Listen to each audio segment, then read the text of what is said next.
New ইয়র্কের Manhattan থেকে আপনাদের স্বাগত জানাচ্ছি আমি খালেদ মহিউদ্দিন। শেখ হাসিনা সরকারের পতনের 3 মাস হলো, গণতন্ত্রের পথে কতটুকু এগোলাম আমরা, কি কি বিষয় নিয়ে আমরা এখন সবচেয়ে বেশি ভাবিত হচ্ছি, সংবিধান, গণতন্ত্র এবং অন্যান্য প্রতিদিনের বিষয়ের মধ্যে কোথায় আছি আমরা, এসব নিয়ে কথা বলার জন্য আজ আমাদের সঙ্গে রয়েছেন মৎস্য ও প্রাণী সম্পদ মন্ত্রণালয়ের উপদেষ্টা ফরিদা আক্তার। ফরিদা আপা, আপনাকে আমাদের অনুষ্ঠানে স্বাগত জানাই। আপনি সময় করে আমাদেরকে সময় দিয়েছেন, সেই জন্য আমাদের কৃতজ্ঞতা জানবেন আমাদের সবার পক্ষ থেকে। আমাদের সাথে আরো থাকছেন জ্যেষ্ঠ সাংবাদিক, ডেইলি স্টার বাংলা সম্পাদক জনাব গোলাম মুর্তজা। জনাব গোলাম মুর্তজা, আপনাকে আমাদের অনুষ্ঠানে স্বাগত জানাই। আপনি আমাদের ধন্যবাদ এবং কৃতজ্ঞতা জানবেন আপনি আমাদের অনুষ্ঠানে। শুভেচ্ছা আপনাকে। জি ফরিদা, আমি আপনাকে যেহেতু পেয়েছি, আপনার কাছ থেকে একটু শুরুতে একটু জেনারেলি একটু জানতে চাই, সরকারের থেকে রাষ্ট্র চালাতে কেমন লাগছে আপা? আপনি এনজয় করতেছেন এই 2-2.5 মাস 3 মাস? না, আমি প্রথমে দর্শকদেরকে আমার শুভেচ্ছা জানাতে চাই, কারণ আমরা যে অবস্থায় এসছি এবং একটা গণ অভ্যুত্থান, মানে আমাদের দেশের জনগণ শেষ পর্যন্ত দেখিয়ে দিয়েছে যে এত একটা খারাপ পরিস্থিতিতেও তারা যখন ঐক্যবদ্ধভাবে এবং সংগ্রাম করে আন্দোলন করে পরিবর্তন আনতে পারে, সেই দিক থেকে যেহেতু সরকার গঠিত হয়েছে এবং সেই সরকারের অংশ হতে পেরেছি, সেটা অবশ্যই নিজেকে সৌভাগ্যবান মনে করি এবং ভালো লাগছে। কিন্তু আবার ভালো লাগছে বলেও পুরোটা ভালো লাগছে বলছি না, এই কারণে যে আসলে তো কাজটা কঠিন। আমরা যে অবস্থায় এসেছি, সব সিচুয়েশন তো অত ভালো নাই চারপাশে, তো কাজে সবকিছু করা, আগে যেভাবে স্বাধীনভাবে অনেক কিছু করতে পারতাম, কিন্তু এখন সরকার বলে যে জিনিসটা আছে সেটাতে কাজ করার কিছু নিয়ম আছে, আমাদের পরস্পরের মধ্যে সম্পর্কের ব্যাপার আছে, রাষ্ট্রের ব্যাপার আছে, এখানে আমাদের দায়বদ্ধতা অনেক বেশি এবং জনগণের কাছে আমাদের দায়বদ্ধতা অনেক বেশি। অন্যান্য সরকারের বেলায় যেমন হয় সেটা তো আছে, কিন্তু আমাদের ক্ষেত্রে যেহেতু আমরা একটা রক্তাক্ত গণ আন্দোলনের পরে এসেছি, এতগুলো তরুণ প্রাণ ঝরেছে, এতগুলো আহতরা এখনো হাসপাতালে আছে, জীবন তাদের মানে পঙ্গুতে চলে গেছে, তো তাদের কাছে আমার যতবার মনে হয় যে আমাদের সরকারের প্রত্যেকেই একটা দায়বদ্ধতা আমরা অনুভব করি। সেটার কারণে বলবো যে এনজয় করছি বলবো না, দায় কিছু নিতে পারছি বা করার চেষ্টা করছি, এটা ভালো লাগছে। ফরিদা, জনগণের কাছে দায়বদ্ধতার কথা আপনি বললেন। এখন সরকার চালানোর সময় বা রাষ্ট্র পরিচালনার ক্ষেত্রে সবচেয়ে বেশি আমরা যে শব্দটা শুনতে পাচ্ছি সেটা হচ্ছে সংবিধান। আপনি কি নিজেকে একটা সাংবিধানিক সরকারের অংশ মনে করেন, এবং সাংবিধানিক সরকারটা আপনার কাছে গুরুত্বপূর্ণ কিনা, বা এটাকে আপনি আসলে কিভাবে দেখেন? সংবিধানের ব্যাপারটা আমরা অনেক বেশি শুনছি এই কয়েকদিন।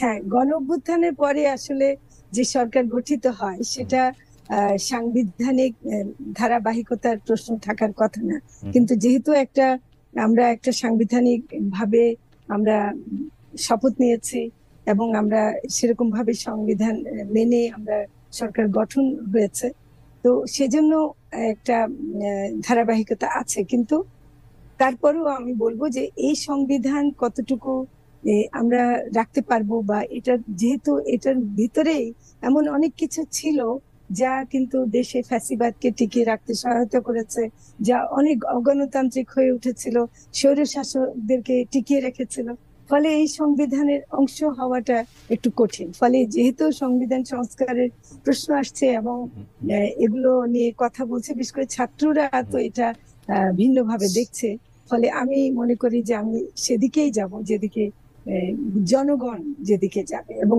এটা আমরা জনগণের অংশ হিসেবে মনে করি আর কি। এবং জনগণের চাওয়াটাকে আপনি ছাত্রদের চাওয়া হিসেবে দেখছেন, যারা বলছেন যে সংবিধান পুরোটা। জি আপা। না, আমি শুধু জনগণ বলতে শুধু ছাত্র বোঝাচ্ছি না, আসলে জনগণ বলতে ছাত্র একটা বড় অংশ, কিন্তু আসলে এই যে অভ্যুত্থানটা হয়েছে এটা ছাত্র জনতা, শ্রমিক এবং সবার ছিল, ফলে এটা জনগণ বলতে সবাইকে বোঝাচ্ছে। আমি এই প্রসঙ্গে আবার একটু আসবো, আমি কি একটু প্রশ্নটা করে রাখি, কারণ প্রশ্নটা একটু মুর্তজা ভাইয়ের কাছেও যাবে। আপনি কি ফরিদা আপা, আপনি কি মনে করেন, মানে আমরা অবশ্যই অনেক বিষয় নিয়ে কথা বলতে চাই, কিন্তু এইটা একটু আপনি কি মনে করেন যে এখন অনেকে বলছেন এই কথা যে আমাদের আসলে একটা বিপ্লব পরবর্তী সময় একটা জাতীয় সরকার হওয়া প্রয়োজন ছিল, আপনি কি মনে করেন এই সরকারটা জাতীয় সরকার, নাকি জাতীয় সরকার হওয়ার ক্ষেত্রে কিছুটা বাকি আছে যেটা আসলে পূরণ করা দরকার খুব দ্রুত, বা জাতীয় সরকার আসলে কিভাবে হতে পারে সেটা নিয়ে আসলে একটা আপনার কথা শুনবো। কিন্তু আমি একটু এটা মুর্তজা ভাইকে আগে শুনতে চাই। মুর্তজা ভাই, সংবিধান নিয়ে অনেক কথা হচ্ছে, সাংবিধানিক সরকার কিনা, সরকারের সংবিধান কিনা, সংবিধান সরকার কতটুকু মানবে, ফেলে দিবে, সংবিধানটা রাখা দরকার ছিল কিনা, জাতীয় সরকার করা দরকার ছিল কিনা, আপনার মতামত একটু আমরা শুনতে চাই। আমরা আবার ফরিদা আপাকে শুনবো জাতীয় সরকারটা নিয়ে, আপনাকে যদি একটু শুনে আসি। এটা খুব গুরুত্বপূর্ণ প্রশ্ন এবং অনেক বড় বড় প্রশ্ন, অনেক বড় প্রেক্ষাপট। যে আপনি শুরুতে ফরিদা আপাকে যে প্রশ্নটি করলেন যে এই সরকারের পরিচয়টা কি, এটা কি সাংবিধানিক সরকার, সংবিধানের বাইরের সরকার? আমি যেভাবে দেখি সেটা একটা বিপ্লব, এবং বিপ্লব বা গণঅভ্যুত্থান, যেটা আমি গণঅভ্যুত্থান বলতে স্বাচ্ছন্দ্য বোধ করি। তো একটা গণঅভ্যুত্থান যখন সংগঠিত হয়, সেই গণঅভ্যুত্থান তো আর সংবিধানে কি লেখা আছে সেইটার পরিপ্রেক্ষিতে হয় না। আর সংবিধানে, পৃথিবীর কোন দেশের সংবিধানে তো এরকম লেখা থাকে না যে সেই দেশের একটা সরকার থাকবে, সেই সরকার তার বাহিনী দিয়ে গুলি করিয়ে মানুষ হত্যা করতে পারে, লেখা থাকে না। তো আমাদের সংবিধানেও তেমনটা লেখা নাই, কিন্তু বাংলাদেশে এরকম একটা ঘটনা ঘটেছে। এই ঘটনার পরিপ্রেক্ষিতে একটা গণঅভ্যুত্থান সংগঠিত হয়েছে, এবং সেই গণঅভ্যুত্থানের পরিণতিতে যে সরকার, শেখ হাসিনা সরকার, শেখ হাসিনা নিজে পালিয়ে চলে গেছে, সঙ্গে সঙ্গে তার দলের নেতা মন্ত্রীরা সবাই পালিয়েছে। এখন পরবর্তীতে যে সরকারটা গঠিত হয়েছে, সেই সরকার যে সংবিধানের আলোকে গঠিত হয়েছে এটা বলা একটু মুশকিল, আবার সংবিধান পুরোটা বাদ দিয়ে গঠিত হয়েছে সেটাও নয়। তার মানে হচ্ছে এই সরকার কিছুটা সংবিধানের আলোকে গঠিত হয়েছে আর কিছুটা সংবিধানের বাইরে গিয়ে গঠিত হয়েছে। অর্থাৎ সরকারকে আপনি পুরোপুরি ভাবে সাংবিধানিক বলতে পারবেন না। এই সরকারের একটা সুনির্দিষ্ট একটা নামে বলতে পারবেন, এটা তত্ত্বাবধায়ক সরকার না, এটা কোনো বিপ্লবী সরকার না, এটা অন্তর্বর্তীকালীন সরকার নাম দেওয়া হয়েছে। অন্তর্বর্তীকালীন সরকার নাম হচ্ছে, এটা আমি যেভাবে দেখি সেটি হচ্ছে একটা বিপ্লব, একটা গণঅভ্যুত্থান সংগঠিত হয়েছে, গণঅভ্যুত্থানের সঙ্গে একটা নৈরাজ্যের সম্পর্ক থাকে, সেই নৈরাজ্যটা নিরসন করার জন্য একটা সরকার গঠন করতে হয়। সেই সরকারটা গঠন করে বিজয়ীরা, গণঅভ্যুত্থানে যারা যারা বিজয়ী হয় সেই বিজয়ীরা। তো বাংলাদেশে যেটা হয়েছে, গণঅভ্যুত্থান হয়েছে, ছাত্র জনতা, জনতা বলতে বাংলাদেশের প্রায় সব মানুষ এই গণঅভ্যুত্থানের সঙ্গে ছিল, আওয়ামী লীগ বাদ দিয়ে। আওয়ামী লীগেরও অনেকের সঙ্গে ছিল, অনেকে চুপ ছিল। তো সেই ছাত্র জনতার চাওয়া অনুযায়ী একটা সরকার গঠিত হয়েছে, ডক্টর মোহাম্মদ ইউনূসকে আমন্ত্রণ জানিয়ে নিয়ে আসা হয়েছে। তিনি তার মতো করে একটি সরকার গঠন করেছেন বলে আমার কাছে মনে হয়েছে। অর্থাৎ উপদেষ্টাদের নেওয়া হয়েছে, আরো কিছু সরকারি কর্মকর্তাদের নিয়ে তিনি একটা সরকার পরিচালনা করছেন। এখন এই সরকারটি পুরোপুরি সাংবিধানিকও নয়, সংবিধানের একেবারে পুরোপুরি সংবিধানের বাইরে তাও নয়, তবে এটা কোনো বিপ্লবী সরকার নয়, এটা আপনি বলতে পারেন। আর জাতীয় সরকারের যে কথাটি আপনি বলছেন, এই সরকারকে আমি জাতীয় সরকার বলছি না। জাতীয় সরকার বলছি না তার কারণ হচ্ছে, এই আন্দোলনের সঙ্গে বৈষম্য বিরোধী ছাত্র আন্দোলন সামনে ছিল, তার সঙ্গে শ্রমিক থেকে রিকশাওয়ালা থেকে শুরু করে সবাই যোগ দিয়েছিল, রাজনৈতিক দলগুলো যোগ দিয়েছিল। রাজনৈতিক দল বলতে বিএনপি, জামাত, বাম, বিশ্ববিদ্যালয়ের শিক্ষক, শিক্ষক নেটওয়ার্ক সহ সর্বস্তরের মানুষের সঙ্গে যোগ দিয়েছিল। কিন্তু যখন সরকারটা গঠন করা হয়েছে, মূলত সরকারটা গঠন করার ক্ষেত্রে সামনে থেকে নেতৃত্ব দিয়েছে বৈষম্য বিরোধী ছাত্র আন্দোলন, সঙ্গে সামরিক বাহিনী সহ আরো অনেকে ছিল, কিন্তু তারা সামনে থেকে নেতৃত্ব দিয়েছে। এখন তারা সামনে থেকে নেতৃত্ব দিতে গিয়ে আমি যেটা মানুষের চাওয়া ছিল বা প্রত্যাশা ছিল অনেকের, মানুষের মতো অনেকের, যেটা একটা জাতীয় সরকার রূপ দেয়া যায় কিনা। জাতীয় সরকারের রূপ দিতে হলে এখানে রাজনৈতিক দলগুলোকে সম্পৃক্ত করার চেষ্টা দরকার ছিল। তা আমি যতদূর জানি, মোটামুটি ভাবে দায়িত্ব নিয়েই বলতে পারি যে জাতীয় সরকার গঠনের একটা উদ্যোগও ছিল ভেতরে ভেতরে, কিন্তু রাজনৈতিক দলগুলোর মধ্যে বড় রাজনৈতিক দল বিএনপি চায়নি এই সরকারের অংশ হতে। বিএনপি চেয়েছে বিপ্লব পরবর্তী, অভ্যুত্থান পরবর্তী একটা সরকার গঠিত হবে, সেই সরকারকে তারা সর্বতোভাবে সহায়তা করবে, সেই সরকার একটা সুষ্ঠু গ্রহণযোগ্য নির্বাচনের ব্যবস্থা করবে। আর এই সরকার আন্দোলন করে যেহেতু সফল হয়েছে ছাত্র জনতা, বিজয়ী হয়েছে ছাত্র জনতা, সেই ছাত্র জনতা যখন কিছু সংস্কার করতে চাইছে, সেই সংস্কার করার জায়গাগুলোতে এখন রাজনৈতিক দলের সঙ্গে, বিশেষ করে বিএনপির মতো বড় রাজনৈতিক দলের সঙ্গে কিছুটা টানাপোড়েন তৈরি হচ্ছে। এটা যে একেবারে সাংঘর্ষিক অবস্থায় চলে গেছে সেটা বলা যাবে না। জাতীয় সরকার যদি হতো তাহলে এই টানাপোড়েনের জায়গাটা থাকতো না। এখন বিএনপি চায় অতি দ্রুত সময়, কোন বিএনপির কোন নেতা বলছেন যে মার্চ এপ্রিলে নির্বাচন সম্ভব, কোন নেতা বলছেন যে যৌক্তিক সময়ের মধ্যে নির্বাচন সম্ভব।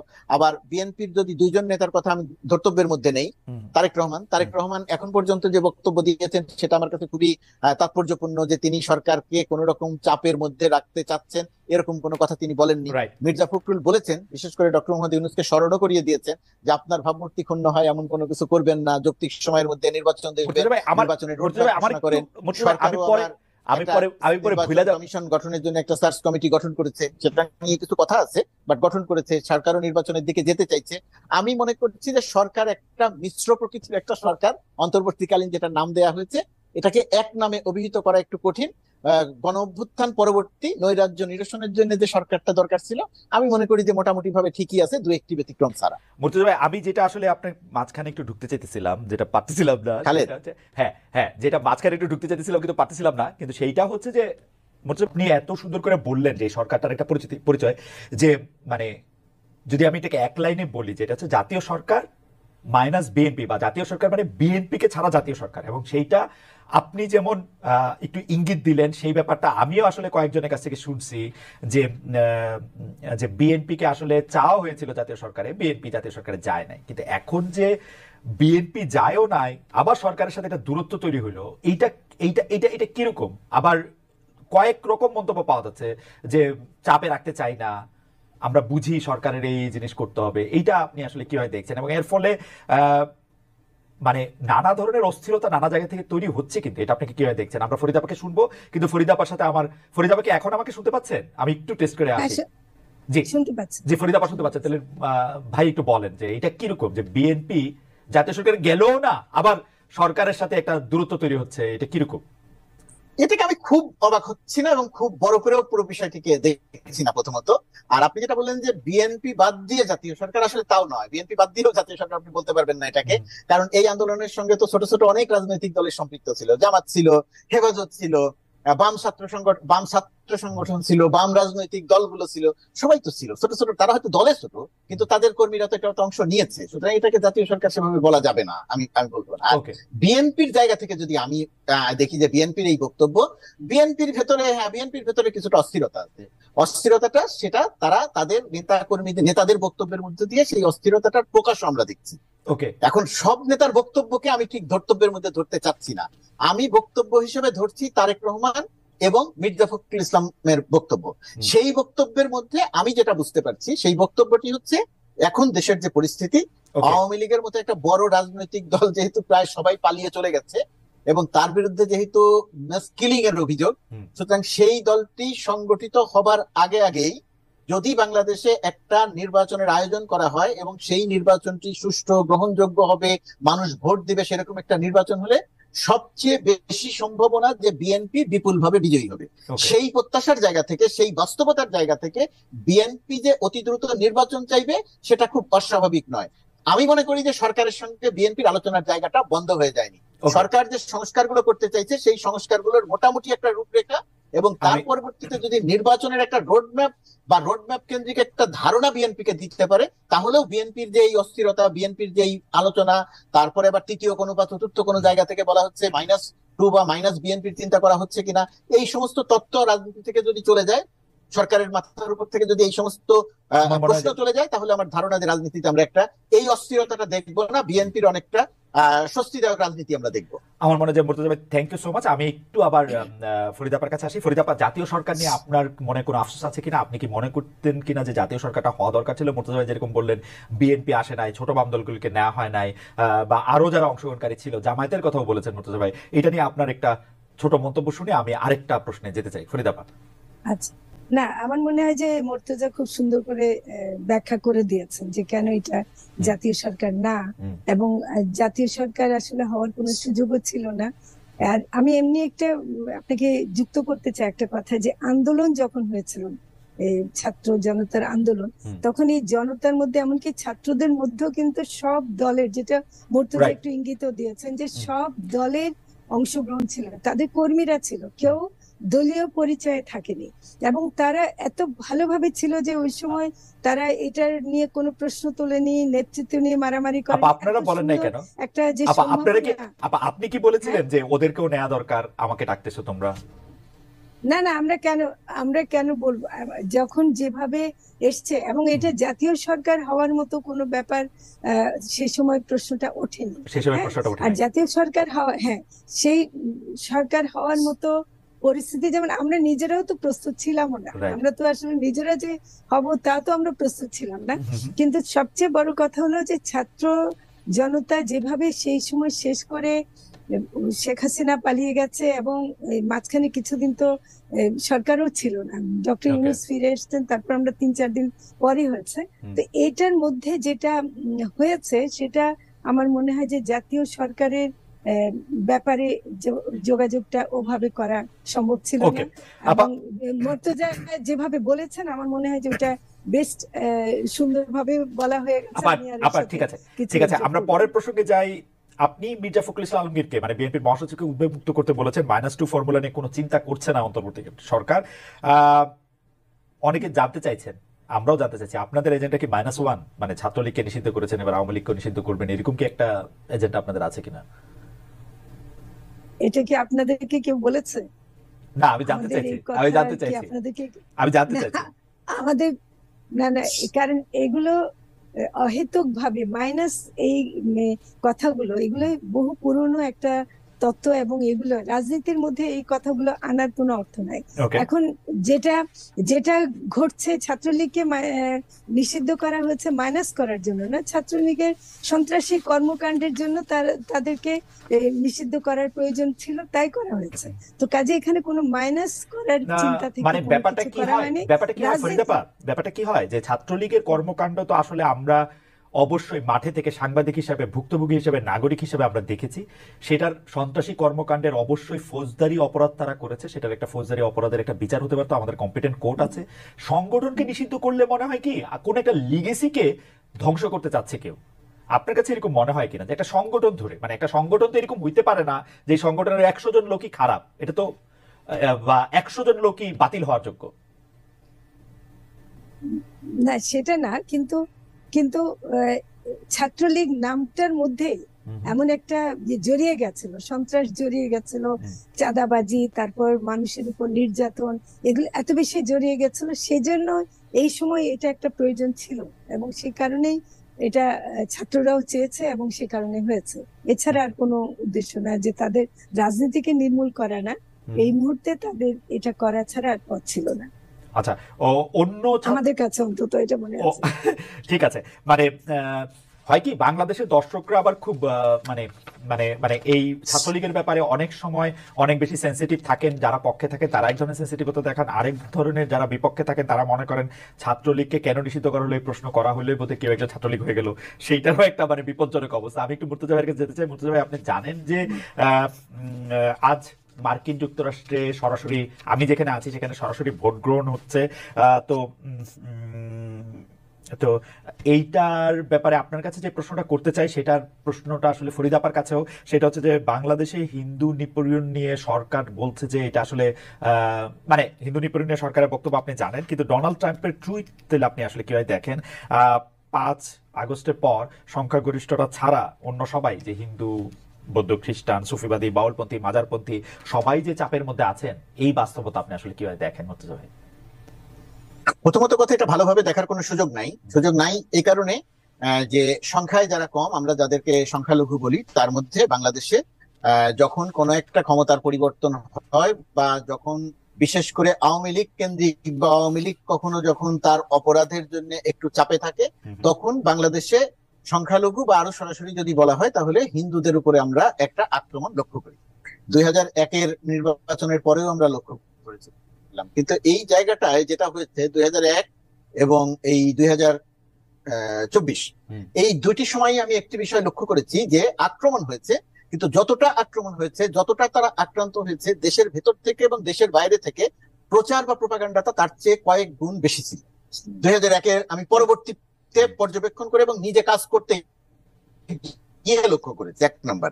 2 নাম্বার, এবারের যে ঘটনা ঘটেছে অভ্যুত্থান পরবর্তী, আওয়ামী লীগের নেতা কর্মীরা পালিয়েছে, অভ্যুত্থান আক্রান্ত হয়েছে, যেভাবে খ্রিস্টান বা অন্য সম্প্রদায়ের মানুষ আক্রান্ত হয়েছেন, ঠিক একইভাবে মুসলিম সম্প্রদায়েরও অনেকে আক্রান্ত হয়েছেন। এই আক্রান্তের প্রধানতম কারণ ছিল, তাদেরকে মনে করা হচ্ছিল বা পরিচিতিটাই এমন ছিল যে তারা আওয়ামী লীগের রাজনীতির সঙ্গে সম্পর্কিত। না মুর্তজা ভাই, এবং আওয়ামী লীগ মুর্তজা ভাই, যেহেতু- মাঝখানে একটু জিজ্ঞেস করি, আপনি মুসলিমদের মধ্যে থেকে অনেক আক্রান্ত হয়েছেন এটা বলছেন, কিন্তু আপনার কাছে মনে হয় না যে মুসলিমদের মধ্যে থেকে যারা সংখ্যা গুরু, যারা সংখ্যা লঘু কোনো ভাবধারা, যেমন সুফিবাদীরা, যেমন মাজারপন্থীরা, যেমন তারাও তো নিজেদেরকে মুসলমানই বলেন, কিন্তু তাদের উপর যে আক্রমণটা হয়েছে সেটা সংখ্যা গুরুরই আক্রমণ, সেটাকে আসলে আওয়ামী লীগের সমর্থন করতো ওই আক্রমণ বলাটা কি আসলে এটা সংখ্যা গুরুর আক্রমণ? এখানে এখানে এখানে দুটি ক্ষেত্রে হ্যাঁ, এখানে দুটি কথা আছে। একটি কথা হচ্ছে, আমি যেটা বলতে চাইলাম যে আওয়ামী লীগের নেতার বাড়ি যেমন জ্বালিয়ে দেওয়া হয়েছে, সে মুসলিম, একই সঙ্গে একজন হিন্দু, তার আওয়ামী লীগ পরিচয়ে তার উপরে আক্রমণ হয়েছে। অধিকাংশ জায়গাতে আক্রমণটা হিন্দু পরিচয়ে হয়নি, আমি সেটা বলার চেষ্টা করলাম। হিন্দু পরিচয় যে একেবারে হয়নি তা নয়, এরকম সুনির্দিষ্ট দুই একটি ঘটনা নিয়ে আমি নিজে কথা বলেছি, লিখেছিও, এক নাম্বার। আর আপনি যেটা বলতেন যে মাজারের উপর আক্রমণ হয়েছে, সুফিবাদীদের উপরে আক্রমণ হয়েছে, বাউলদের উপরে আক্রমণ হয়েছে, এই যে আক্রমণটা হয়েছে, এটা হচ্ছে আমাদের এখানে যে সাম্প্রদায়িক শক্তিটা আছে, সেই সাম্প্রদায়িক শক্তিটা আওয়ামী লীগের শাসনামলে দুই ভাগে বিভক্ত ছিল। একটা সাম্প্রদায়িক শক্তিকে আওয়ামী লীগ পৃষ্ঠপোষকতা দিয়েছে, আর একটা সাম্প্রদায়িক শক্তিকে আওয়ামী লীগ নিপীড়ন এবং নির্যাতন করেছে। ওই নিপীড়ন নির্যাতনের অংশ যেটা ছিল, সেই অংশটা মূলত যখন তারা এই 24-এর গণঅভ্যুত্থানের পরে তারা যখন নিজেদেরকে তারাও যখন স্বাধীন মনে করেছে, তখন তারা যাদেরকে শত্রু মনে করে, যে মাজার, সুফিবাদ, বাউল, তাদের উপরে তাদের একটা আক্রমণ হয়েছে। আপনি তো একদমই ঠিক বলেছেন যে সংখ্যাগুরুর আক্রমণ সংখ্যাগুরুর উপরে।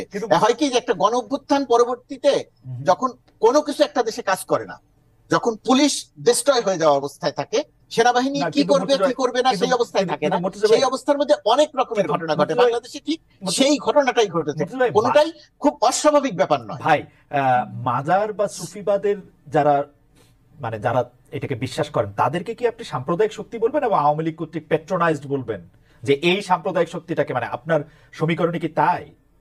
না, আমি যারা আক্রান্ত হয়েছেন, মাজার, বাউল, সুফিবাদ, এদেরকে সাম্প্রদায়িক বলছি না। আমি বলছি রাজনীতিতে বা ধর্মীয় সংগঠনে যারা সক্রিয়, তাদের ভেতরে দুইটা অংশ ছিল। একটি অংশকে আওয়ামী লীগ পৃষ্ঠপোষকতা দিয়েছে, সুযোগ সুবিধা দিয়েছে, আরেকটা অংশকে আওয়ামী লীগ দমন এবং নিপীড়ন করেছে। সত্যি সত্যি তাদের কিছু দোষ ছিল, আর অধিকাংশ ক্ষেত্রে তাদের একটা ট্যাগ দিয়ে আওয়ামী লীগ নিপীড়ন এবং নির্যাতন করেছে। আমি ওই অংশটার কথা বলেছি। ওই অংশটা যখন স্বাধীন হয়েছে, তখন তারা যাদেরকে প্রতিপক্ষ মনে করে তাদের উপর আক্রমণ করেছে। ওকে, আমি বুঝাতে পেরেছি নিশ্চয়ই জায়গাটা। আমি একটু ফরিদ আপার কাছেও যেতে চাই। জি মুর্তজা ভাই, আপনি বলেছেন যে ফরিদ আপা, আপনি কি মনে করেন যে আসলে বাংলাদেশে কি এখন একটা উই আর দে চলছে, একটা সংখ্যাগুরু সংখ্যালঘু, নাকি এটা আসলে সংগঠন বা মতবাদ ভিত্তিক নয়, আওয়ামী লীগ আমলে যারা নিপীড়িত ছিল তাদের একটা? আচ্ছা, না, আমি একটু বলি, আমি সরকারের দিক থেকে একটু বলি। সেটা হলো যে যখন নাকি সরকার গঠিত হয়, প্রথম দিকেই যখন যাদের সাথে আমরা কথা বলছিলাম, তখন কিন্তু আমরা এই যে আসলে প্রথম কথা হলো যে আমি নিজে ব্যক্তিগতভাবে এবং সরকারের দিক থেকেও আমরা একটা কথা বারবার বলছি যে সংখ্যা দিয়ে আমরা কারো পরিচয় নির্ধারণ করতে চাই না। কে কত পার্সেন্ট জনসংখ্যার, কত পার্সেন্ট হিন্দু, কত পার্সেন্ট মুসলিম, এটা দিয়ে আমরা করতে চাই না। আমরা মনে করি যে সবাই এদেশের নাগরিক এবং সবাই এদেশের সমান অধিকার আছে। তো কাজে সেই হিসেবে যে আক্রমণগুলো হয়েছিল, আমাদের বিশ্বাস যে এই অন্তর্বর্তীকালীন সরকারকে একটু অস্থিতিশীল করা, তাদের উপর একটু বিশেষভাবে ট্যাগ দেওয়া, এবং এখানে যে ভারতের সাথে একটা সম্পর্ক আছে, যেটা ভারতও কিছুটা প্রোপাগান্ডায় নেমেছিল, সেই কারণেও কিন্তু অনেকগুলো ঘটনা ঘটেছে। আমি এখানে একটু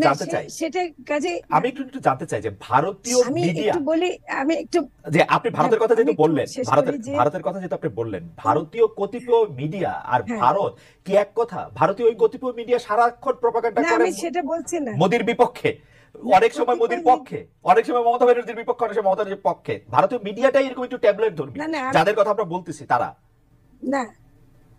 না, কিন্তু যেটা হয় যে আমাদের কাছে তো সেটা এইভাবেই আসে। আপনার কথা কিন্তু আমি শুনতে পাচ্ছি না, কাজে আমি আপনার উত্তরটা এভাবে দিতে পারছি না। আমি মাঝখানে কিছু অংশ শুনতে পাইনি। এখন আমি খালি এটা বলবো যে ভারতের মিডিয়া আর ভারত এক না, ভারতের জনগণও এক না। কিন্তু ভারতের মিডিয়া যে জিনিসটা প্রোপাগান্ডা হিসেবে চালিয়ে যায়, সেটাকে এমন ভাবে প্রচার করে যেন ওটাই সত্যি। এবং আমাদেরকে মানে বাংলাদেশে যেহেতু হিন্দুদের ব্যাপারটা নিয়ে ভারত সবসময় একটু বেশি কনসার্ন প্রকাশ করে, সেজন্য এটা একটা বড় ঘটনা হয়ে যায়। সেজন্য যেটা অন্তর্বর্তীকালীন সরকার প্রথমে ঘোষণা দিয়েছিল যে ঠিক আছে, এমন যদি ঘটনা হয়ে যায় আপনারা এসে দেখেন, আপনারা নিজেরাই এসে তদন্ত করে যান এখানে কি ঘটছে। এবং এবার আমি বলবো যে দুর্গাপূজায় এই সরকার যে ব্যবস্থাটা নিয়েছিল, যে সব মানে জায়গায় নিরাপত্তার ব্যবস্থা করা, আমরা উপদেষ্টারাও বিভিন্ন মণ্ডপে গেছি, তাদের সাথে খুব ভালো একটা সম্পর্ক হয়েছে। এবং আমার মনে হয় যে এবারে পূজাটা একটা প্রমাণ করে যে হিন্দুরাও কিন্তু নিজেরাও মনে করেন নাই যে তারা আসলে এখানে এই নির্যাতন তাদের উপরে হচ্ছে, বা তারাও এটা পছন্দ করছিলেন না।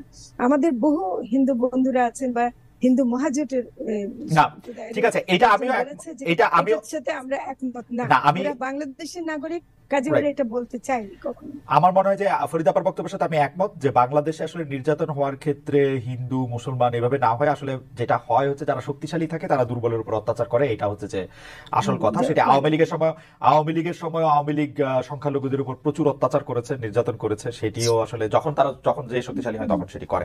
আমরা একটু গোলাম মুর্তজা ভাইয়ের কাছে আসবো, তার আগে আমি একটু অনুরোধ করবো যাতে ফরিদ আপা আমাকে একটু ঠিক মতো শুনতে পার, সেটি একটু দেখতে। Can you fix it, Farida? I cannot hear me properly. আমি মুর্তজা ভাইয়ের কাছে আসার আগে আমি দর্শকদের কাছে জানতে আমি এখানে জি জি, বল। মুর্তজা ভাই আপনি বলবেন, আমি দর্শকদের কাছে যেটি জানতে চাইছিলাম যে সংবিধান সংস্কার কমিশনের সুপারিশ অন্তর্বর্তী সরকারই বাস্তবায়ন করবে, প্রধান উপদেষ্টার বিশেষ সহকারীর এমন বক্তব্য সমর্থন করেন কিনা? সুপারিশ অন্তর্বর্তীকালীন সরকারেরই বাস্তবায়ন করার কথা কিনা সেটি শতকরা 68% মনে করেন যে হ্যাঁ করা উচিত, শতকরা 32% মনে করেন যে করা উচিত না। 56,000 দর্শক ভোট দিয়েছেন। মুর্তজা ভাই আপনি বলছিলেন যে সংখ্যালঘু হ্যাঁ, আমি সংবিধানের এই জায়গায় আসার আগে একটি কথা বলবো যে এই সরকার শপথ অভ্যুত্থানটি সংগঠিত হয়েছে, মানে ফলাফলটা হয়েছে 5 তারিখে, 5 আগস্ট, আর সরকার গঠিত হয়েছে 8 আগস্ট। এই যে মাঝখানে 3টি দিন গেছে, এই 3টি দিন দেশে কোনো সরকার ছিল না। একটা অরাজকতা, আক্রমণ, পাল্টা আক্রমণ, পালানো ইত্যাদি ঘটনাগুলো এই 3 দিন সময়ের মধ্যে ব্যাপক হারে ঘটেছে। অবশ্যই অভ্যুত্থান যারা ঘটিয়েছে তারাই যেহেতু সরকার গঠন করেছে, তাদের একটা দায় পড়ে, কিন্তু সেই জায়গাটিতে সরকার চেষ্টা করেছে। আমি যেটা দেখেছি, চেষ্টার জায়গাতে একটা বড় দুর্বলতা ছিল, তার হাতে পুলিশ ছিল না। তার হাতে পুলিশ না থাকার কারণে অনেক জায়গাতে সে কাজটা করতেন, 1 নাম্বার। আর পরবর্তী সময়ের কথা যদি আপনি বলেন, যেভাবে প্রচারণাটা হচ্ছে, প্রচারণাটাকে একটা প্রোপাগান্ডার জায়গায় নিয়ে যাওয়া হচ্ছে। যে এখন দেখেন বলা হচ্ছে আক্রমণ আক্রমণ আক্রমণ। চট্টগ্রামে এই হিন্দু ধর্মাবলম্বীরা যে পরপর 2টি সমাবেশ করেছে, প্রথম সমাবেশটিতে কোনো রকম কোনো সমস্যা হয়নি, দ্বিতীয় সমাবেশটিতে তারা বলেছে যে তাদেরকে কোথাও কোথাও ঠেকানো হয়েছে যাতে সমাবেশে আসতে পারে না, ইত্যাদি ইত্যাদি। পুলিশ 2-1টি জায়গাতে ছোটখাটো ভাবে বাধা দিয়েছে, কিন্তু কোনো আক্রমণ ছাড়া, কোনো বাধা ছাড়া তারা কিন্তু এই সমাবেশ করেছে, তারা কিন্তু দাবি জানিয়েছে, গণমাধ্যমে এটা প্রকাশ করেছে। সুতরাং এখন যে আক্রান্ত হচ্ছে, এই যে প্রোপাগান্ডাটা চলছে, এবং এই প্রোপাগান্ডার একটা বড় অংশের দায় ভারতীয় মিডিয়ার, ভারতীয় জনগণ বা ভারতীয় সরকারকে আমি বলবো না, ভারতীয় মিডিয়ার। এবং এই যে ডোনাল্ড ট্রাম্পের যে টুইট, এই টুইটে ওই মিডিয়া প্রোপাগান্ডার একটা ছাপ আছে। আমরা দেখছি ফ্যাক্ট ফাইন্ডিং এ যে তথ্যগুলো পাওয়া যাচ্ছে, ডোনাল্ড ট্রাম্পের টুইটে বা এক্সে যেটা সে বলছে, কিন্তু সেটা খুব গুরুত্বপূর্ণ। মুর্তজা ভাই এখানে আমার একটা প্রশ্ন আছে। প্রশ্নটা হচ্ছে এরকম, 5 আগস্টের পরে বাংলাদেশের জনগণ হঠাৎ করে ভারতীয় মিডিয়ার কাছ থেকে তথ্য নেওয়ার ব্যাপারে এত উৎসাহী কেন হয়ে উঠলো? আমি বিদেশি প্রপাগান্ডাটাকে, ডোনাল্ড ট্রাম্পের টুইটটাকে, সেটাকে মনে করি।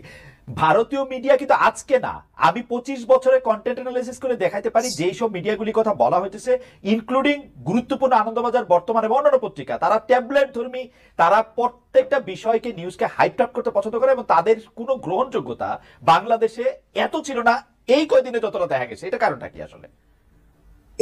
এটার কারণটা হচ্ছে আপনি যে সময়ের থেকে যে সময়ের কথা বলছেন, আপনার ওই কথার সঙ্গে আমি একমত, এবং আমার অভিজ্ঞতাও তাই, এর বাইরে না। সুতরাং এটা আমি কথা বলছি, আমি শুধু যোগ করছি যে অন্য যে কোনো সময়ের চেয়ে এখনকার প্রেক্ষাপটটা একটু আলাদা ছিল। সেই আলাদাটা হচ্ছে গণ অভ্যুত্থান পরবর্তীতে দেশে 3 দিন সরকার থাকলো না এবং বহু রকমের ঘটনা ঘটছিল। সেই ঘটনার সময় ইন্ডিয়ান মিডিয়া, বিশেষ করে কলকাতার বাংলা স্যাটেলাইট চ্যানেলগুলো যে প্রক্রিয়াতে প্রোপাগান্ডা চালাচ্ছিল, বাংলাদেশের 53 বছরের ইতিহাসে কোনোদিন এই প্রোপাগান্ডা চালায় নাই। সেইটা না করার কারণে যেহেতু বাংলাদেশ বিষয়ক প্রোপাগান্ডা এবং বর্তমান সময়ে যে প্রোপাগান্ডাটা চালায় সেটা সামাজিক যোগাযোগ মাধ্যম হয়ে মানুষের ফোনে চলে আসে, মোবাইল ফোনে চলে আসে, সেই কারণে এটার একটা বড় প্রতিক্রিয়া হয়েছে, একটা ক্ষুব্ধ প্রতিক্রিয়া হয়েছে যে তারা আমাদেরকে নিয়ে এই অসত্য প্রোপাগান্ডা চালাচ্ছে কেন। সুতরাং অন্য সময়ের চেয়ে এই সময়টা একটু আলাদা। না বলতে ভাই, সাংবাদিকতার ছাত্র হিসেবে আমার প্রথম কথাই হইলো যে প্রোপাগান্ডার আগে যখন অসত্যটা আমি বুঝা ফেলি, ভোক্তা হিসেবে এটা আমার কাছে কি গুরুত্ব বহন করে, মানে ফান নেওয়া ছাড়া। আপনি বলছেন সাংবাদিক হিসেবে আপনি যখন বুঝে পেলেন, সেটা সাংবাদিক হিসেবে আপনি বুঝছেন, আমি বুঝছি। আমি বলছি বাংলাদেশের 17 কোটি মানুষের কথা। বাংলাদেশের 17 কোটি মানুষের মধ্যে কমপক্ষে 10 কোটি মানুষের হাতে এরা ভারতীয় মিডিয়া এই কথাগুলি বিশ্বাস করেছে, এই ভারতীয় মিডিয়ার এই কথাগুলি তারা বিশ্বাস করেছে। তারা বিশ্বাস করেছে, সবাই সেটা নয়, কিন্তু তাদেরকে ক্ষুব্ধ করেছে, তারা বিরক্ত হয়েছে, কেউ কেউ বিশ্বাস করেছে, কেউ কেউ সেটাকে কাজে লাগিয়ে সুবিধা নিতে চেয়েছে। আওয়ামী ঘরানার লোকজন সেটাকে কাজে লাগিয়ে সুবিধা নিতে চেয়েছে, একটা অরাজকতা তৈরি করতে চেয়েছে। এই ঘটনাগুলো ঘটেছে এখানে। ওকে, ফরিদাপাও কিছু যোগ করতে চেয়েছেন। জি ফরিদাপা, আমি যোগ করি, সেটা হলো যে মুর্তজা যেটা বলছেন, যেটা সুযোগ নিতে চেয়েছে, ওই যে একটা বলে না কার্ড খেলা, মানে এখন তো অন্য খেলা শেষ, এখন একটা কার্ডে হিন্দু কার্ডটা খেলাটা, এটা একটা পুরনো আওয়ামী কৌশল সবসময় ছিল। এবং এটা অনেকে যারা নাকি বাংলাদেশের বিরুদ্ধে ইয়ে করতে চায়, তখন ভারতও তখন এই হিন্দুদের উপর অত্যাচার বা হিন্দুদের উপর নিপীড়ন এগুলো চালায়। আর বাংলাদেশের জনগণ, সাধারণ মানুষ তো ধরেন বিরক্ত হওয়াটাও তো এমনকি মানে বিশ্বাস করুক বা না করুক, বা বিশ্বাস করলেও চিন্তিত তো হচ্ছে, উৎকণ্ঠিত হচ্ছে। এবং এটা আমি যদি বিনয়ের সাথে বলি যে হিন্দু কার্ড যেরকম আছে সেরকম ইন্ডিয়া কার্ডও আছে, সেই ইন্ডিয়া কার্ড খেলা হচ্ছে এই জুজুর ভয়। আর কতদিন আমরা দেখবো ইন্ডিয়া আমাদের এই করবে, ইন্ডিয়া আমাদের এই করতেছে, সেই করতেছে, লেটস ফিক্স ইট। ইন্ডিয়া তো করে, ইন্ডিয়া আমি জানতেছি সেটা প্রপাগান্ডা, আমি জানতেছি এটা অসত্য, তবু আমি এটা গুরুত্ব শুধু সাধারণ জনগণ আমি দিতেছি না। আমাদের ইনফ্লুয়েন্সাররা বারবার দেখাচ্ছে, দেখো ওরা কি বলে, ওরা মনে এখন নিয়ে যাবে শেখ হাসিনাকে, আইন আবার বসাই দিবে, এত সহজ। শেখ হাসিনার কাছে সব এগুলো কেউ বিশ্বাস করে না, এগুলো কেউ বিশ্বাস করে না। এগুলোর খালেদ, এই প্রপাগান্ডার খালেদ একটা অর্থ আছে, সেটা হচ্ছে যে প্রপাগান্ডাকে ইউটিউবে বা ফেসবুকে সামনে আনলে ভিউ বাড়বে, আপনি যাদের কথা বলছেন তাদের বিবেচনার মধ্যে সেটা একটা থাকে। এরকম অনেকে ব্যবহার করেছে এই কার্ড।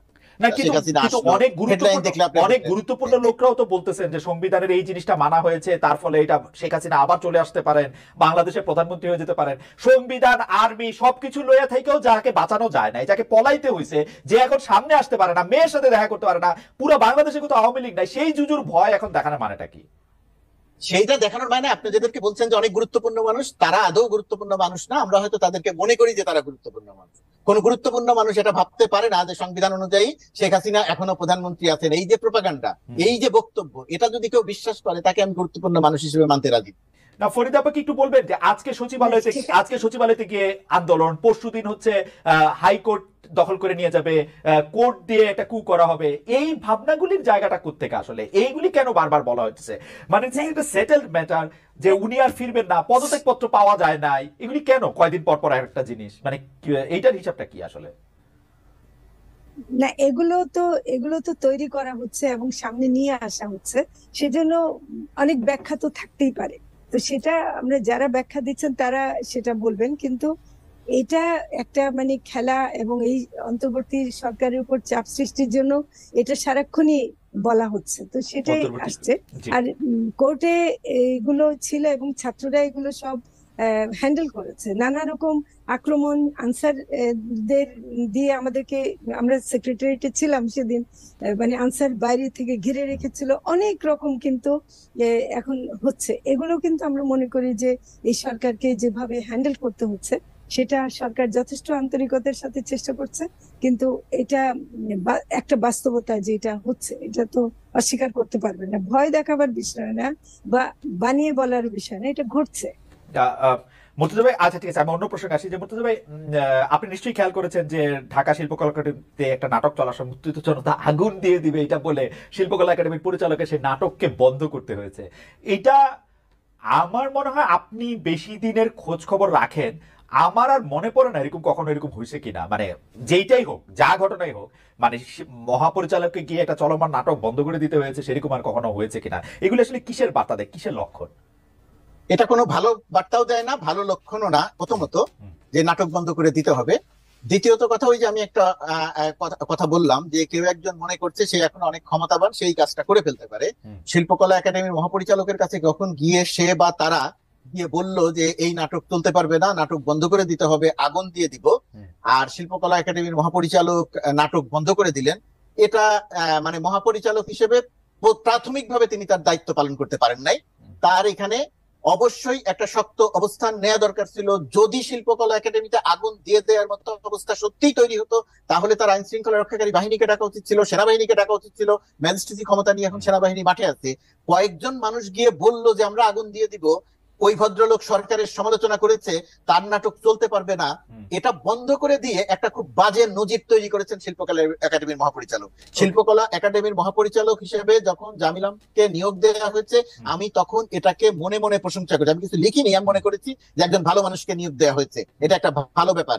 শিল্পকলা একাডেমিতে লাকি যেভাবে দুর্নীতির আখড়া পরিণত করেছিল, লিয়াকত আলী লাকি, সেই জায়গাটিতে জামিল আহমেদের মতো একজন সৎ ব্যক্তিত্বকে নিয়োগ দেওয়াটা খুব ভালো একটা পদক্ষেপ ছিল।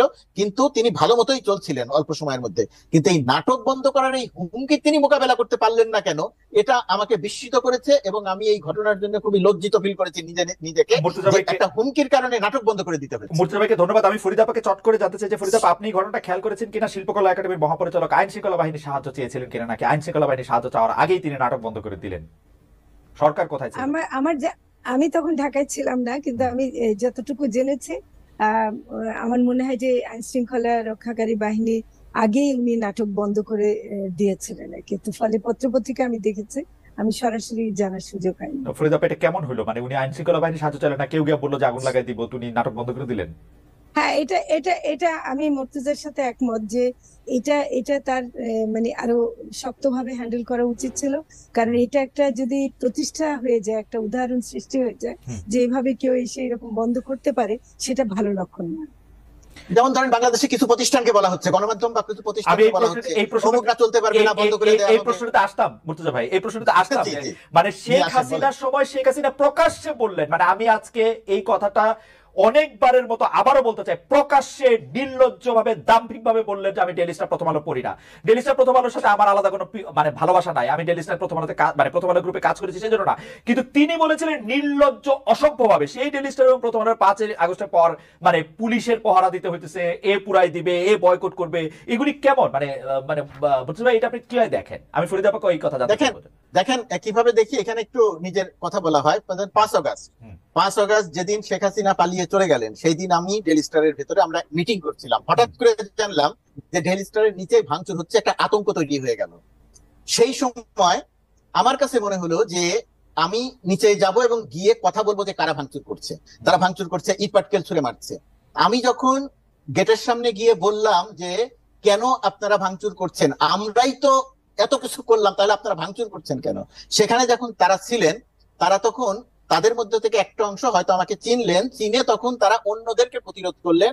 আমি গেটের সামনে 2-3 ঘন্টা দাঁড়িয়ে থাকলাম, অসংখ্য মানুষের সঙ্গে হাত মেলানো এবং ছবি তোলা। আমি আমার নিজের ঘটনাটা কোথাও বলি নাই, এই প্রথম এখানে বললাম।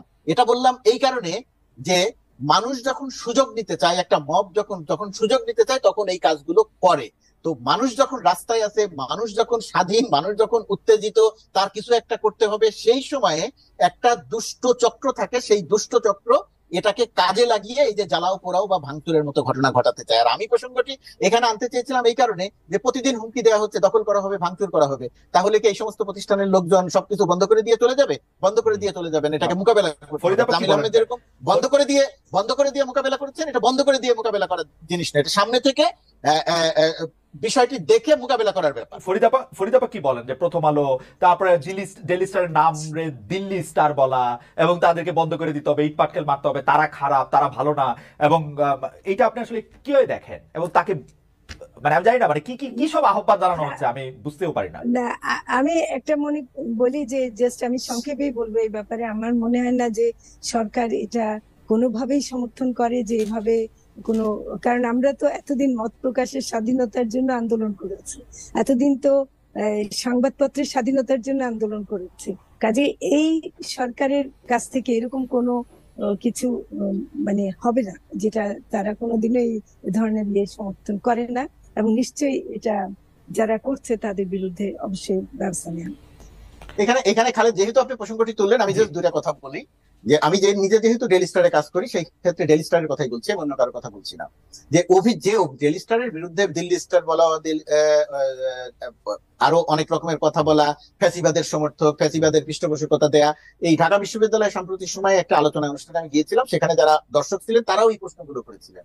তারা এই প্রশ্নগুলো করলেন, আমি সুনির্দিষ্ট করে জানতে চাইলাম, তারা সুনির্দিষ্ট করে কেউই বলতে পারলেন না। কিন্তু আমি যখন তার প্রশ্নের জবাব দিলাম, আমি যখন বললাম যে ডেইলি স্টার গত 15 বছরে শেখ হাসিনা বা সরকারের থেকে সামান্যতম কোনো সুবিধা পায়, ডেইলি স্টার গণভবনে ঢুকতে পারে না, ডেইলি স্টারের সাংবাদিকদের কোনো কোনো ক্ষেত্রে সেক্রেটারি যেতে দেওয়া হয় না, ডেইলি স্টার ডিজিএফআই কে দিয়ে একদিনে ডেইলি স্টারের মাল্টিন্যাশনাল কোম্পানির বিজ্ঞাপন বন্ধ করে দেওয়া হয়েছে, সরকারি বিজ্ঞাপন বন্ধ করে দেওয়া হয়েছে, ডেইলি স্টার সম্পাদকের বিরুদ্ধে 84টা মামলা, ইত্যাদি ইত্যাদি ইত্যাদি। তো এই সমস্ত ঘটনার কি কোনটাই প্রমাণ করে যে ডেইলি স্টার ফ্যাসিবাদী শেখ হাসিনা সরকারের সমর্থক ছিল? না, ডেইলি স্টার কোনো লাভ পেয়েছে? তো আপনি একটু অনুমতি দিলে আপনি ডেইলি স্টার কথা বলেন, আমি প্রথম আলোর কথা বলতে চাই। আমি একটু বলি ফরিদাপা, প্রথম আলো কি করে দেখেন, প্রথম আলোর মতের সাথে না ফরিদাপা আমি শুধু একটু বলি, প্রথম আলোর মতের সাথে যাদের মিলে শুধুমাত্র তাদের কথা বা তাদের জায়গাটাই তারা দেয়। উদাহরণ দেয়, আমি ফরহাদ মজার একসময় প্রথম আলোতে লিখতেন, ডেলিভারিটলি কিন্তু ফরহাদ মজারের কলাম বন্ধ করেছেন মতিউর রহমান। ফরহাদ মজারকে বলা হয়েছে যে আপনার কলাম আমরা ছাপবো না, বা উনাকে নিরুৎসাহিত করা হয়েছে, কি হয়েছে আমি জানি না, ফরহাদ ভাইয়ের সাথে আমার কথা হয়নি। এইরকম করে যারাই আসলে মতি ভাইয়ের মতামতের সাথে বা জনাব মতিউর রহমানের মতামতের সাথে খাপ মিলাতে পারেন না, তারা আর প্রথম আলোতে জায়গা করে নিতে পারেন না। তো এইটা হচ্ছে প্রথম আলোর বিরুদ্ধে অভিযোগ। আমি খোঁজ খবর করলে জানলে আরেকটু মানে এই প্রসঙ্গগুলো আরেকটু বড় করে আমি এটা বলতে পারতাম, সেই দায় তো তাদের নিতে হবে। কিন্তু আমার প্রসঙ্গ হচ্ছে ফরিদাপার কাছে আমি যেতে চাই যে ফরিদাপা, আপনারা থাকতে সাংবাদিকদের এই ফেসিবাদের দোসর উমুক তুমুক এটা তাদের পজিশন, হাউস পলিসি, যে তারা আপনাকে নিবেন না, আমাকে নিবেন না, মুর্তজা ভাইকে নিবেন না, এটা তাদের পজিশন, এটা তো হইতেই পারে, এটা সংবাদ মাধ্যম এটা করতেই পারে। না না, আমি একটা জিনিস মুর্তজাকে জানাতে চাই যে ফ্যাসিবাদের দোসর যে ছিলেন না, তার বড় প্রমাণ হলো শেখ হাসিনার যে বিদেশ সফরের পরে যে সংবাদ সম্মেলন হতো, ওখানে আমরা প্রথম আলো বা ডেইলি স্টারের সাংবাদিকদেরকে দেখিনি প্রশ্ন করার ক্ষেত্রে। না না আপা, এর চেয়ে বেশি কিন্তু অন্তত 10টা সংবাদ সম্মেলনে শেখ হাসিনা টেবিলের মধ্যে বসে এরকম করে দেখিয়েছেন, গর্ব করে যে এই পত্রিকা আমি পড়ি না, এই পত্রিকার আমার দরকার হয় না, প্রথম আলো ডেইলি স্টার নাম বলে আমি জীবনেও শুনি না। মানে এরকম কেউ এবং প্রধানমন্ত্রীর পুত্র ঘোষণা দিয়ে বলেছেন ডেইলি স্টার এবং প্রথম আলো বয়কট করতে হবে, প্রধানমন্ত্রীর পুত্র সজীবাদীদের জয়। আপনি যেখান থেকে কথা বলেছেন তার পাশ থেকেই তিনি পুত্রের কথা বাদ, মানে প্রধানমন্ত্রী সংবাদ সম্মেলনে সরাসরি প্রচারিত সংবাদ সম্মেলন অন্তত কয়েকবার দেখেছেন। জি ফরিদাপা। না, আমি আপনি যেহেতু প্রথম আলোর কথা বললেন, আমি একটু যুক্ত করতে চাই যে প্রথম আলো তো আমিও কিন্তু নিয়মিত লিখতাম, হ্যাঁ, তো কিন্তু সেখানেও আমার লেখাও বন্ধ হয়ে গেল এক সময়, এই কারণে যে আমি কিছু এমন বিষয় নিয়ে লিখতে শুরু করলাম যেটা প্রথম আলো একমত না। তো এগুলো হয়, এগুলো আমাদের অভিজ্ঞতা। আমি যুক্ত করি, প্রথম আলো কিন্তু গাফার চৌধুরীর কলামও বন্ধ করে দিয়েছিল, প্রথম আলো কিন্তু জনাব গাফার চৌধুরীর কলামও বন্ধ করে দিয়েছিল। আমি প্রথম আলোর বিরুদ্ধে দাঁড়াবো না, আমি ডেইলি স্টারের বিরুদ্ধে দাঁড়াবো না, আমরা এটা কখনোই করব না এবং এটা আমরা করতে পারি না। ওকে, ধরেন একটা পত্রিকা খালেদ যেটা বলছেন, একটা পত্রিকা তার মতের সঙ্গে, তার এডিটোরিয়াল পলিসির সঙ্গে বা সম্পাদকের মতের সঙ্গে কারো যদি অমিল থাকে এবং তিনি যদি সিদ্ধান্ত নেন যে তার কথা আমি বলবো না, তার কথা আমি, তার লেখা আমি ছাপবো না, সেটা নিয়ে আমরা আলোচনা করতে পারি, তীব্র সমালোচনা করতে পারি। কিন্তু মিসাইল মেরে জ্বালিয়ে দাও, পুড়িয়ে দাও, দখল করো, সেই কথা তো কোনো সুস্থ চিন্তার মানুষ বলতে পারে না। এবং কেন, এবং মুর্তজা ভাই খুবই ইন্টারেস্টিং, কেন? কারণ এই দুটি পত্রিকা হচ্ছে ইন্ডিয়ার সমর্থক। মাই গড, মানে ইন্ডিয়ার সমর্থক, মানে ইন্ডিয়ার টাকায় চলে, ইত্যাদি ইত্যাদি। কোনটার কিন্তু বেস নাই, আপনি কোনটার বেস খুঁজে পাবেন না। সবকিছুর মধ্যে একটাই আছে, সেটা হচ্ছে যে সে মনে করে যে এই দুটি পত্রিকায়, দুটির কথা বলি না আমি, যেহেতু প্রথম আলোর কথা বলছি, আমি ডেইলি স্টারের কথা বলছি, তারা মনে করে যে সে যা বলবে ডেইলি স্টার সেইভাবে চলতে হবে, সে সম্পাদককে ডিক্টেট করবে না, সে সম্পাদককে ডিক্টেট করবে যে ডেইলি স্টার এইভাবে চলতে হবে, সম্পাদক সেই আমি একটু প্রথম আলো ডেইলি স্টার, আরো অনেক পত্রিকা থাকতে পারে, শুধু প্রথম আলো ডেইলি স্টার না, আরো অনেক পত্রিকা না, আমরা প্রথম আলো ডেইলি স্টার আরো অনেক পত্রিকা থাকতে পারে বলে আমি এটাকে হালকা করতে চাই না। আমি বলতেই চাই যে প্রথম আলো ডেইলি স্টার অপরাধটা কি সেটা আসলে আমাদের বুঝতে হবে। প্রথম আলো ডেইলি স্টারের অবস্থান নিয়ে প্রশ্ন তুলতে পারে, আমি মুর্তজা ভাইয়ের সাথে 100% একমত। আমি এটা নিয়ে কন্টেন্ট অ্যানালিসিস করে দেখাতে পারি যে প্রথম আলোর অবস্থান হচ্ছে এরকম, কিন্তু প্রথম আলো এবং ডেইলি স্টারের সাংবাদিকদের একটুও ভয় থাকতে হবে বা কারো সাংবাদিকের ভয় থাকতে হবে, এটা আমি একদমই সমর্থন করি না, এটা একদমই অন্যায়, এটা আমরা কেউ সমর্থন আমি একটু পত্রিকা থেকে, আমি সরকারের পক্ষ থেকেও বলতে চাই যে এটা কোনোভাবে সরকারও সমর্থন করে। আমি আমি তারপরে আপনি যদি খালেদ, আমি আরেকটা কথা বলি জি। যে আপনি তো প্রথমত একসময় কাজ করেছেন, আপনি যদি সাংবাদিকতার স্বার্থ সংশ্লিষ্ট জায়গা থেকে কথা বলেন, সুযোগ সুবিধাগত জায়গা থেকে কথা বলেন, আমাদের এখানে যারা প্রথম আলো এবং ডেইলি স্টারকে উধাও করে দিতে চায়, কারণ বাংলাদেশের সাংবাদিকতায় সবচেয়ে বেশি এবং নির্দিষ্ট সময়ে বেতন ভাতা সহ সুযোগ সুবিধা প্রশ্ন থাকতে পারে, কিন্তু সবচেয়ে ভালো মতো দেয় হচ্ছে এই দুটি। না, তো সাংবাদিকদের সংগঠন তো উচিত না, বিশ্বাসযোগ্যতা দেয়া। প্রথম আলো এবং ডেইলি স্টার নিয়ে আমরা আরেকদিন আরো নানাভাবে আসলে কথা বলতে পারবো, যে আসলে নিশ্চয়ই, মানে নিশ্চয়ই, সাংবাদিকতা, নিশ্চয়ই, শ্রমিক নিশ্চয়ই। এবং নানা বিষয় নিয়ে নিশ্চয়ই। আমরা একটু আবার ফরিদা আপনার কাছে আসতে চাই। ফরিদা, এই বিষয়টা মুর্তজা ভাইয়ের কাছে আমরা জানতে চাইবো, আপনি যদি একটু বলেন জুলাই আগস্ট আন্দোলনের মাস্টার মাইন্ডেরও মাস্টার মাইন্ড যাকে অনেকে বলে থাকেন সেই লেখক বুদ্ধিজীবী ফরহাদ মাজার সর্বশেষ এই বক্তব্য বলেছেন, অনেকে বলেন বাংলাদেশে ইসলাম কায়েম করতে হলে ফরহাদ মাজারকে নাকি কতল করতে হবে। এই যে কতল বা হত্যার হুমকি, এটাও কি আপনারা মত প্রকাশের স্বাধীনতা হিসেবে নিচ্ছেন? এই হুমকি তো ফৌজদারি অপরাধ হিসেবে গণ্য হওয়ার কথা। যারা কতল করতে চাইছেন, মাজার ভাঙছেন, তাদের প্রতি আসলে আপনারা উদার কেন? ফরিদা। না, আমি প্রথম কথা হলো যে আপনার এই কথার সাথে আমি সম্পূর্ণ দ্বিমত পোষণ করছি যে এই জুলাই আগস্ট আন্দোলনের কেউ মাস্টার মাইন্ড ছিল, সেটা ফরহাদ মাজার হোক বা অন্য কেউ হোক, কেউই মাস্টার মাইন্ড ছিল না। এটা এত বেশি স্বতঃস্ফূর্ত এবং একটা একটা গড়ে ওঠা, মানে এটাকে হোম গ্রোন যেটা বলি, যে আপনি ধরেন আজকে কুষ্টিয়াতে যে ছাত্রগুলো ঐক্যবদ্ধ হয়ে আন্দোলনে নেমেছিল, একটা জাগরণ এসেছিল, ওটাতে করছে। এটা মাস্টার মাইন্ড বলা একেবারেই আমি মনে করি উচিত না। তবে হ্যাঁ, ফরহাদ মাজার অনেক লিখেছেন, সেগুলো একটা প্রভাব থাকতে পারে। অনেক ছাত্ররা এসছেন, সেটা একটা হতে পারে, কিন্তু ছাত্রদের নিজস্ব চিন্তা যে ছিল, আমি মনে করি যে আমরা কাউকে মাস্টার মাইন্ড বললে, আমি কথাটা যেহেতু মাস্টার মাইন্ড শব্দটা ব্যবহার করলেন, এটা আমি ইভেন ছাত্রদের মধ্যেও যাদেরকে মাস্টার মাইন্ড বলা হয়, আমি সবার ক্ষেত্রে এটাকে নাকচ করতে চাই যে এটা আসলে এইভাবে বললে পুরো আন্দোলনটাকে আমরা আন্ডারমাইন করি। জনাব মজহারকে কতল করা প্রসঙ্গে এটা যদি এটা ফৌজদারি অপরাধ, কতল করার প্রসঙ্গে উনি নিজে একটা কথা বলেছেন, এই উত্তরটা দিয়েছেন, আমি তাকে কোট করে বলছি, যদি তাকে কতল করলে ইসলাম আসলেই প্রতিষ্ঠা হয়, তাহলে কতল হতে উনি রাজি আছেন। কাজে এটার সাথে যে ইসলামের কোনো সম্পর্ক নেই, এবং এই ধরনের কথা, এগুলো আসলে খুবই মারাত্মক একটা গোষ্ঠী এগুলো ব্যবহার করছে। এগুলো আমরা সহ্য করছি বলবো না, কিন্তু আমার মনে হয় যে এগুলো সামাজিক ভাবেও এগুলোর উত্তর আসবে। এগুলো ফরিদাকে ধন্যবাদ। মুর্তজা ভাই, আপনি এক লাইন বলবেন কিনা? আমি আরেকটু বাড়িয়ে বলি উনারকে কোট করে, যে আমাকে ভয় দেখাবেন না, ইনশাআল্লাহ আল্লাহ নামে কতল হয়ে যাব, কিন্তু ফেসিজমকে ইসলাম বলে প্রচার করবেন না। আপনারা কোথা থেকে আসেন সেটা আমরা জানি, আপনাদের কারা পাঠায় সেটাও আমরা জানি। আপনি একটু ইলাবোরেট করবেন কিনা? দেখেন, এই জায়গাটা ফরিদাপা যেটা বলছেন বা ফরহাদ ভাই যেটা বলেছেন যে আমি কতল হয়ে যাব, রাজি আছি ইত্যাদি, এগুলো কিন্তু এত হালকা কথা না। যারা বলেন এই কাজগুলো, তারা কিন্তু সত্যি সত্যি কতলও করতে পারেন। ইতিপূর্বে তারা ছোটখাটো ভাবে কিছু নজির রেখেছেন, এই বাংলাদেশে আমরা দেখেছি, সেই আলোচনায় বিস্তারিত যাই না। কিন্তু কেউ যখন কাউকে কতল করতে চান, কেউ যখন কাউকে হত্যা করতে চান, এটাই যে আপনি বললেন না, এটা তো ফৌজদারি অপরাধ। তো সেই অপরাধটা একটা রাষ্ট্র যখন থাকে, সেই রাষ্ট্রটি, হ্যাঁ ঠিক আছে, গণঅভ্যুত্থান পরবর্তী সরকার, অনেক কিছু ঠিক নাই, তার হাতে আইন শৃঙ্খলা রক্ষাকারী বাহিনী নেই, অনেক কিছু ঠিক আছে, আবার অনেক কিছু আছে, সেনাবাহিনী আছে, ম্যাজিস্ট্রেসি পাওয়ার নিয়ে আছে। কিন্তু যারা এই ধরনের অপকর্ম করছে, সরকার তো মনে করছে যে তার বিরুদ্ধে একটা ষড়যন্ত্র করার চেষ্টা করছে বা সরকারকে অস্থিতিশীল করার চেষ্টা করছে। তো এই সরকার তো বাংলাদেশের প্রায় সব মানুষের সরকার, আমারও সরকার, আপনারও সরকার। তো আমার সরকারকে তো আমি কি বলবো, যে অস্থির করবে কেউ, কতল করতে চেয়ে কেউ অস্থির করবে, এটা তো আমি করতে দিতে চাইবো না। তাহলে সরকারের কাজ কি? আমি তো গিয়ে ওই কতলকারীকে ধরতে পারবো না, কতলকারীকে তো ধরতে হবে সরকারকে। এখন সরকার এই জায়গাটা যেটা করছে, সরকার এক ধরনের কি বলবো, যে অনেক নরম আচরণ করছে। সেই নরম আচরণের একটা কারণ আছে, একটা কারণ হচ্ছে যে যেহেতু শেখ হাসিনা সরকার এমন শক্ত আচরণ করত, মানুষের উপরে এমন নিপীড়ন নির্যাতন করত, এই সরকার প্রথম অবস্থায় এসে কোন রকম কোন নিপীড়নমূলক ঘটনা ঘটে যায় এরকম কোন দিকে সে যেতে চায়নি, সে এতটাই সহনশীল থেকেছে। এই সহনশীল থাকার মাত্রাটা আমার ধারণা একটু বেশি হয়ে যাচ্ছে। এই সহনশীল একই সঙ্গে থাকতে হবে, এবং একই সঙ্গে কিছু কিছু জায়গাতে শক্ত কঠিনতর ব্যবস্থা নিতে হবে। সেটা যদি নেওয়া না হয়, তাহলে কিন্তু আমাদের জন্য একটা বড় বিপদ সামনে আসতে পারে। মুর্তজা ভাই এটি খুবই পরিষ্কার করেছেন। আমাদের এই অনুষ্ঠানটি চ্যানেল 24 দেখাচ্ছিল এতক্ষণ সরাসরি সম্প্রচারের মাধ্যমে, এখন তারা তাদের মূল অনুষ্ঠানে অর্থাৎ টপ অফ দ্য আওয়ার নিউজে চলে যাচ্ছে। আমরা আরো কিছুক্ষণ আপনাদের সঙ্গে থাকবো।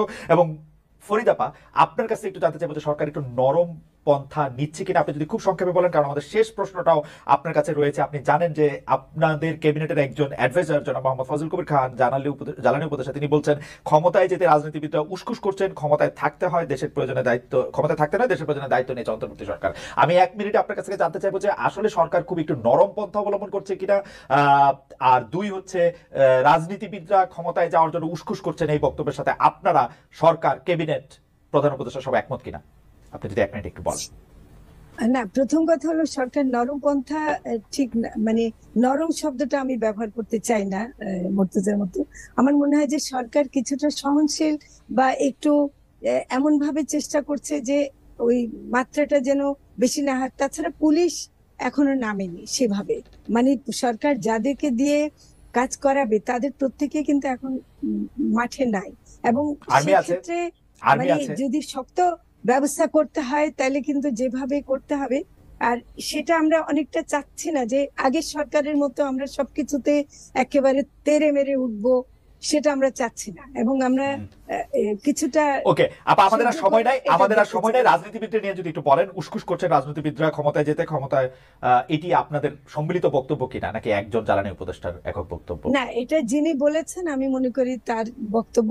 এবং এটা তো আমরা এমনি দেখছি, যেটা সবাই দেখছে যে রাজনৈতিক দলগুলো একটা চাপ সৃষ্টি করছে বা তারা একটু চাচ্ছে যে দ্রুত নির্বাচন দেয়া হোক, এগুলোর কারণে হয়তো উনি বলেছেন। কিন্তু আহ, যেটা আমরা সবাই দেখছি সেটা তো হলো যে রাজনৈতিক দলগুলো একটু অস্থিরতা দেখাচ্ছেন, সেটা আমরা তাদের কাছ থেকে সহনশীলতা আশা করি। আমরা মুর্তজা ভাইয়ের কাছে শেষ প্রশ্ন নিয়ে আসতে চাই। মুর্তজা ভাই, আপনার কাছে 1 মিনিট সময় রয়েছে, কিন্তু আমি একটি মন্তব্য পড়ার লোভ সামলাতে পারছি না, সেজন্য পড়ছি। উনি মোহাম্মদ কায়সার, উনি বলছেন খালেদ মহিউদ্দিন ইদানিং একটু বেশি জনপ্রিয় হতে চান। প্রথম আলো টেলিস্টারের পক্ষে কথা বলে বামপন্থী দলগুলো পক্ষে কথা বলতে দেখে আমি অবাক হলাম। খালেদ মহিউদ্দিন ভাই ইদানিং বেশি জনপ্রিয় হতে চান, প্রথম আলো এবং টেলিস্টারের পক্ষে কথা বলে। ইন্টারেস্টিং। মুর্তজা ভাই, আমি আপনার কাছ থেকে আসলে এটি একটি প্রশ্ন, মানে কি এটি হচ্ছে এরকম, আপনি কবে নাগাদ চান যে এই সরকার নির্বাচনের ডেট ঘোষণা করুক, নির্বাচন দেখ, এবং পরবর্তী সরকার যিনি জনগণের ভোট নিয়ে আসবেন তারা ক্ষমতায় আসুক? আপনার 1 মিনিটে যদি আমি চাই সরকার যে সংস্কার কমিশন গুলো গঠন করেছে সেই সংস্কার কমিশন গুলো যে সময়ে প্রতিবেদন দেওয়ার কথা তারা সেই সময় প্রতিবেদনটা দিয়ে দিবে। অর্থাৎ 3 মাসে দেওয়ার কথা 3 মাস বা ম্যাক্সিমাম 4 মাসের মধ্যে প্রতিবেদনটা দিয়ে দিবে। প্রতিবেদনটা দেওয়ার পরে সরকার বসবে, আলোচনা করবে কোনটা সে এখন বাস্তবায়ন করবে, কোনটা করবে না, কোনটা রেখে যাবে। সেই সময় গিয়ে সরকার সুনির্দিষ্ট করে একটা তারিখ ঘোষণা করবে, যে আমরা হয় সুনির্দিষ্ট তারিখ ঘোষণা করবে, অথবা বলবে যে আমরা 2025 সালের ডিসেম্বরে নির্বাচন করব, অথবা বলবে যে আমরা 2026 সালের মার্চ বা এপ্রিলে নির্বাচন করব। এই অনুযায়ী একটা ঘোষণা সরকারকে দিতে হবে, যাতে রাজনীতিবিদরাও যে উস্কুস করার কথা বলে না, দ্রুত নির্বাচন দেন, যেটার কথাই বলেন না কেন, ওই কেন্দ্রিক কোন রকম কোন অস্থির অবস্থার মধ্যে আমাদের যেতে না হয়।